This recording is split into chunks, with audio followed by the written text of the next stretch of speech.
안녕하세요, 가치남입니다.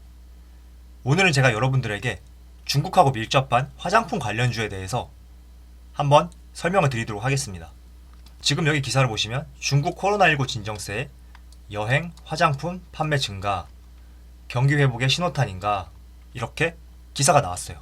그리고 상세하게 읽어보면 바이러스 확산세가 꺾이면서 여행 상품 예약이 늘고 화장품 판매가 증가하고 있다. 그리고 다른 기사도 확인을 해볼게요.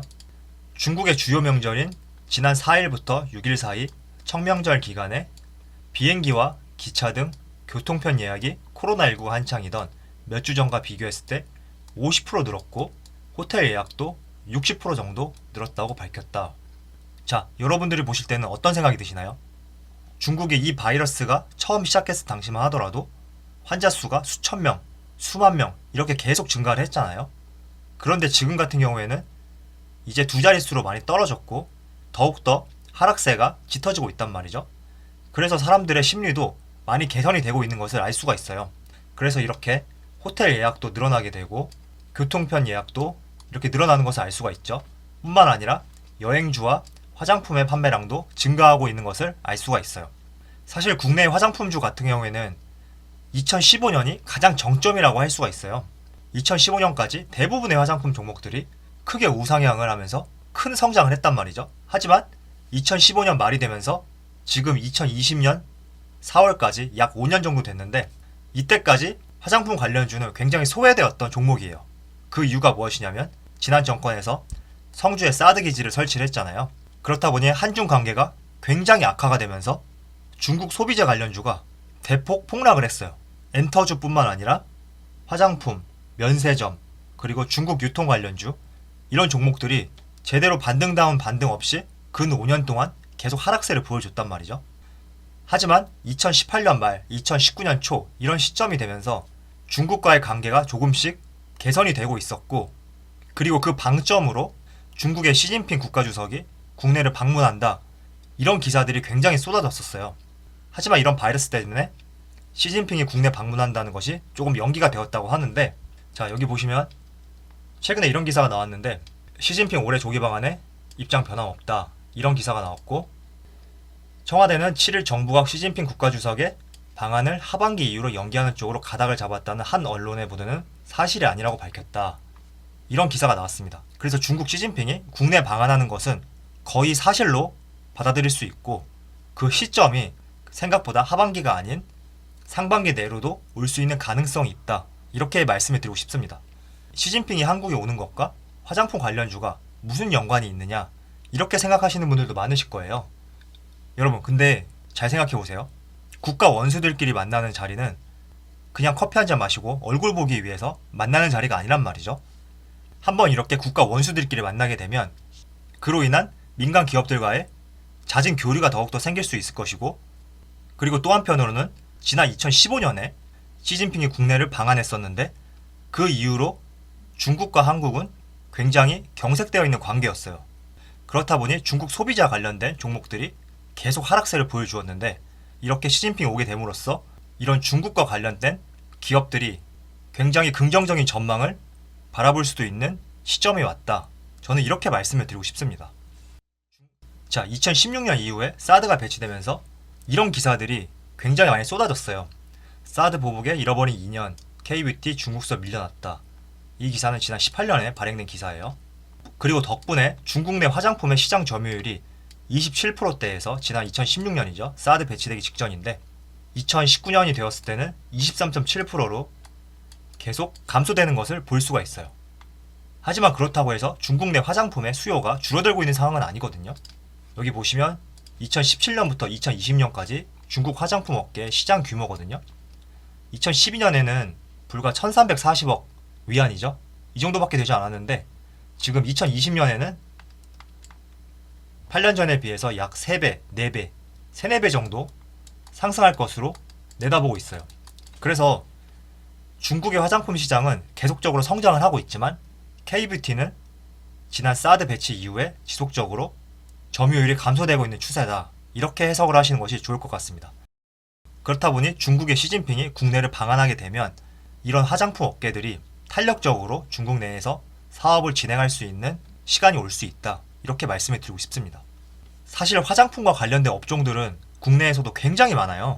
대표적인 기업으로 LG생활건강, 아모레퍼시픽, 코스맥스, 한국콜마, 한국화장품 등등 이것 외에도 수십여 가지 업체들이 코스피와 코스닥에 상장되어 있는데 제가 오늘 여러분들에게 말씀드리고 싶은 종목들은 화장품을 ODM 생산하는 업체, 즉 코스맥스라든지 한국콜마 이 두 가지 업체들을 중점적으로 한번 말씀을 드리고 싶어요. 일단 ODM이 무슨 말이냐면 제조자 개발 생산하는 방식이에요. 만약에 여러분들이 화장품을 생산하고 싶은데 공장이 없다고 가정을 해볼게요. 그럴 경우에 이런 ODM 업체인 코스맥스라든지 한국콜마 이런 업체에 찾아가서 내가 어떤 화장품을 만들고 싶은데 이런 화장품을 개발해달라 이렇게 의뢰를 하면 코스맥스나 한국콜마 층에서는 의뢰자와 함께 직접 화장품을 개발해서 생산을 하고 판매를 하는 것이죠. 이런 방식이 제조자 개발 생산 방식인 ODM이라고 부르는 것이고 제가 오늘 여러분들에게 설명드린 화장품 업체는 이런 ODM을 중점적으로 진행하고 있는 코스맥스와 한국콜마 그리고 한국콜마 홀딩스 이런 업체들을 말씀을 드리는 겁니다. 제가 왜 이런 업체들을 중점으로 말씀드리는지는 지금 표를 하나 보면서 설명을 드리도록 할게요. 자, 첫 번째로 화장품 마스크 생산을 중점적으로 진행하고 있는 제닉이라는 업체의 재무제표를 확인을 해보도록 하겠습니다. 지금 연간으로 확인을 해봤을 때 매출액 같은 경우에는 지난 사드가 배치됐던 이 시점 있죠? 이 시점을 기점으로 매출액과 영업이익이 크게 감소되는 모습을 확인을 할 수가 있어요. 매출 감소뿐만 아니라 17년, 18년, 19년에는 적자를 보고 있죠. 이어서 토니모리 확인을 해보겠습니다. 이 업체 같은 경우에도 아까 제가 보여드린 제닉 업체와 마찬가지로 매출액이 크게 감소를 하고 있고 17년 이후부터는 지속적인 적자를 보여주고 있습니다. 이번에는 조금 더 큰 회사인 아모레퍼시픽을 확인해 볼게요. 아모레퍼시픽 같은 경우에도 매출액은 조금 상승이 있었지만 17년을 기점으로 지속적인 매출 하락이 나오고 있어요. 물론 이 업체 같은 경우에 대기업이다 보니까 적자까지는 보지 않고 있는데 앞서서 설명드린 제닉과 토니모니와 마찬가지로 17년을 기점으로 영업이익이 계속 감소되는 모습을 볼 수가 있습니다. 그럼 이번에는 LG생활건강이에요. LG생활건강 같은 경우에는 앞서서 설명드린 세 개의 회사와는 다르게 매출액과 영업이익이 꾸준히 증가하는 것을 알 수가 있어요. 그 이유는 앞서서 설명드린 업체는 주로 화장품을 생산하고 판매하는 업체예요. 하지만 LG생활건강 같은 경우에는 화장품뿐만 아니라 국내 소비자에 관련된 치약, 비누, 샴푸 이런 다양한 제품을 생산하고 판매를 하기 때문에 비록 중국에 사드 보복이 있었다고 하더라도 매출액과 영업이익이 떨어지지 않고 증가되는 모습을 확인할 수가 있습니다. 자, 그럼 이번에는 제가 여러분들에게 설명을 해드리려고 했던 화장품 ODM 업체 한국콜마하고 코스맥스, 한국콜마홀딩스 이 세 업체를 확인을 해볼게요. 먼저 코스맥스예요. 코스맥스 같은 경우에는 사드 보복이 진행된 16년 이후부터 매출액이 떨어지지 않고 계속 상승을 하고 있죠. 뿐만 아니라 영업이익도 큰 폭은 아니지만 떨어지지 않고 조금씩 상승하는 모습을 보여주고 있고 20년 이후에는 더욱더 상승할 것으로 내다보고 있습니다. 자, 이번에는 한국콜마입니다. 한국콜마 같은 경우에도 사드 보복이 진행되었던 16년 이후에 매출액이 지속적으로 증가하고 있고 영업이익도 꾸준히 증가하고 있어요. 한국콜마 홀딩스도 마찬가지예요. 매출액과 영업이익이 꾸준하게 증가하는 모습을 볼 수가 있죠. 자, 그러면 앞서서 설명드린 제닉과 토니모리, 아모레퍼시픽 이 업체들과 지금 설명드린 코스맥스 그리고 한국콜마 홀딩스 이런 업체들은 어떤 차이점이 있길래 사드 보복이 진행되었는데도 이렇게 매출액과 영업이익이 떨어지지 않고 더욱더 증가할 수 있었냐면 제가 조금 전에도 말씀드렸지만 이 업체는 화장품을 직접 생산해서 판매하는 업체가 아니라 주문이 들어오면 ODM으로 개발을 해서 판매를 하는 ODM 전문 기업이에요. 그렇다 보니까 한국 내에서 중국에 진출하는 화장품이 사드 보복 때문에 막힌다고 하더라도 중국의 법인이 있기 때문에 중국 내에서 화장품 생산이 의뢰가 들어오면 제조를 하고 판매를 할 수가 있었기 때문에 이렇게 영업이익과 매출액이 꾸준히 사드 보복과는 무관하게 상승할 수 있었던 거예요. 특히 지금 보시는 코스맥스 같은 경우에는 국내외 600여 곳에 화장품 ODM 생산을 하고 있는데 특히 국내 점유율은 38%밖에 되지 않고 나머지 62%는 해외에서 매출이 발생이 되고 있어요. 특히 우리가 너무나 잘 알고 있는 로레알이라든지 존슨앤존슨 그리고 중국 로컬 회사라든지 미국, 유럽, 동남아 이런 업체들에서 ODM 생산 의뢰가 들어오고 있고 이런 흐름 때문에 매출액과 영업이익이 견고하게 꾸준히 상승을 할 수 있었던 이유가 될 수 있습니다. 한국콜마도 마찬가지죠. 세계적인 기업들의 ODM 생산으로 여러 제품들을 판매를 하고 있고 특히 중국 로컬 기업들 중에서도 유명한 화장품들이 있는데 스킨 제품의 바이체린이라든지 상하이 자화, 프로야 이런 제품들 같은 경우에도 한국 콜마와 코스맥스에서 ODM 생산을 하고 있기 때문에 사드 보복으로 인해서 중국 내 화장품 판매량이 크게 떨어진다고 하더라도 중국 내 로컬 화장품들의 생산이 이런 업체들로 몰리기 때문에 더욱더 견고하게 매출액과 영업이익이 증가할 수 있었던 이유가 될 수가 있었습니다. 자, 그러면 지금 이런 업체들의 차트를 한번 확인을 해보도록 할게요. 자, 우선 토니모리 주봉 차트인데 제가 조금 전에 말씀드린 것처럼 토니모리 같은 경우에는 16년 사드 보복이 진행되고 나서 17년도부터 적자로 전환을 했죠.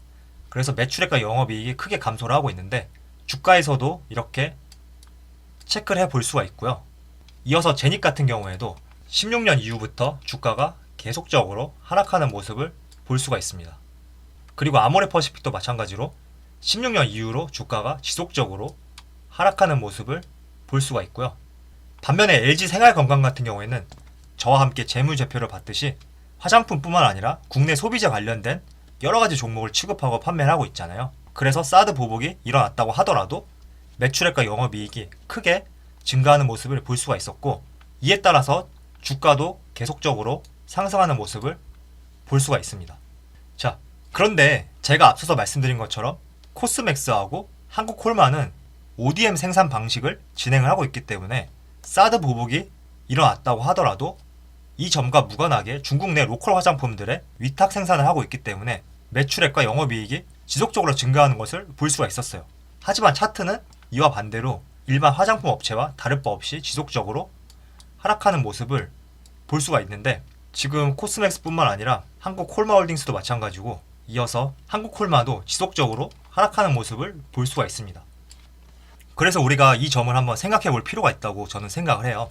왜냐하면 이 업체들은 앞서서 말씀드린 아모레퍼시픽이라든지 제닉, 토니모리, 한국화장품, 코리아나 이런 업체들과 매출을 올리는 방식이 전혀 다르거든요.